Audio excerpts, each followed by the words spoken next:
Joe Leigh here for Seconds Out with Joe Gallagher at Frank Warren's first prospect show. Hopefully first of the many. And of course, Joe, you've had Callum Thompson out there tonight making his second professional fight, getting a points victory. The first fight was 6 rounds, this one was 4 rounds, but a great fight for him tonight. Pardon?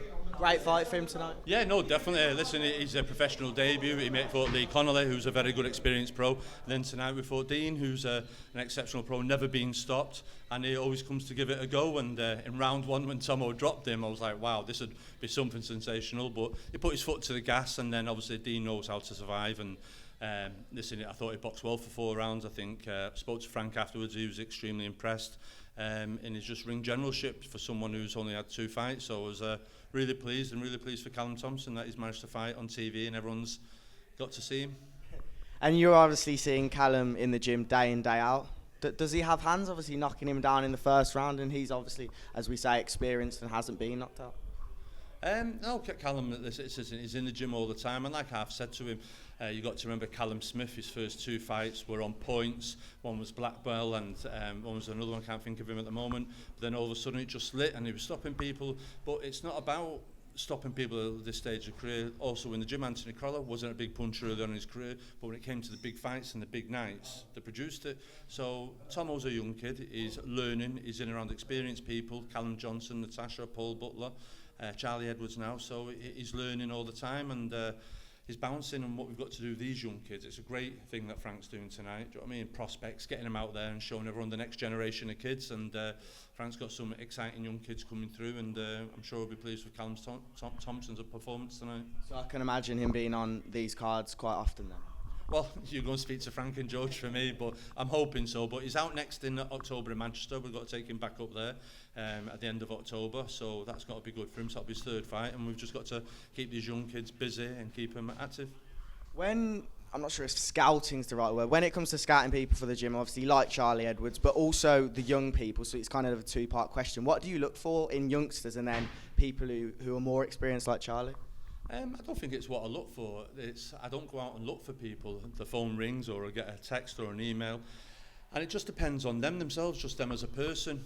I'm very lucky in the stable that we've had over the years, that we've always had the right characters in it, with the right personalities. That's called a good team around it, and I've been very good at it. So it's not necessarily getting the best kid or the most talented kid. It's just the one that's just personality-wise, someone that I can work with, someone who's got big ears, someone who'll listen, and someone that'll get involved in the gymnasium. And like I said to Macaulay McGowan when he came the other week, and Mark Heffron, they had a big training session when they first came in, but so did Charlie Edwards. And I just said to him, just because you all thought I was giving you a hard time, but he's just got it, everyone's just treated the same, and that's how it is in the gymnasium. It does seem like you've got quite a good family atmosphere and vibe around there.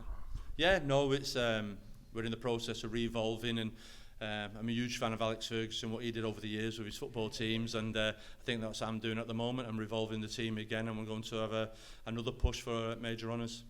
And talking about that kind of family vibe, is it frustrating when, not frustrating particularly, but when people leave, is it kind of upsetting? Because obviously you're with these people day in, day out, specifically Callum and Liam. Is that kind of something that is disheartening for the gym, or, you know, what was the thought process between them two leaving as well? So that's kind of another 2-part question for you.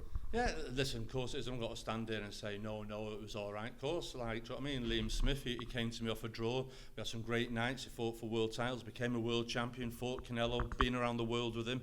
And also Callum Smith, I had him from scratch from his pro debut, took him to becoming a world champion, Ring Magazine champion, headline fighting at the Garden. So when they leave, yeah, of course it is, but whatever I've achieved with them, the history books will always show we were part of it. So for Callum, now he's gone with Buddy McGirt, and I think Liam was got to go with Manny Robles, but I think he's with Joe Mack now. And I have no bad feelings for him. I just wish him all the luck. I'll be tuning in and hoping they carry on, and that Liam becomes a 2-time world champion. And hopefully Callum Smith does well in his debut at light heavyweight in a few weeks. Is there a reason for them leaving, a specific reason? No, not get involved into that. Fair enough. And then obviously you've mentioned how you want to keep Callum active. Natasha Jonas still not sure on when she's going to be back? No, Natasha's telling me 1 week she's fighting in Eddie's Garden, then she's fighting somewhere in September, then somewhere in October, then it's Leeds. Well, obviously it's not Leeds now, so I'm not seeing Tasha for a week, so I'm more sure we go back and find out in the gym on Monday when she's due out. And I know Jake James is with Anthony Crolla. He's keeping active, isn't he? Yeah, Jake James, he's fighting on Saturday on the Steve Wood Bolton? show. Yeah, in Bolton with Anthony Crolla, and then Crolla's got James Moorcroft and Rihanna Dixon, who I reckon's got to do big things, out in Sunday as well. So it's a busy weekend for Crolla and also myself. So yeah, listen, the gym's fine. Do you ever get a day off? Yeah, we get days off. We learn to get, not many of them, but we try to. But listen, they all thought that the gym was on the way out. I'm saying it's not. We're coming back firing on all cylinders. Brilliant way to end it. Really appreciate your time, and hopefully we'll see you maybe at a prospect show again soon with Callum and some of the other guys from the gym. Yeah, no problem. Cheers. Thanks for that.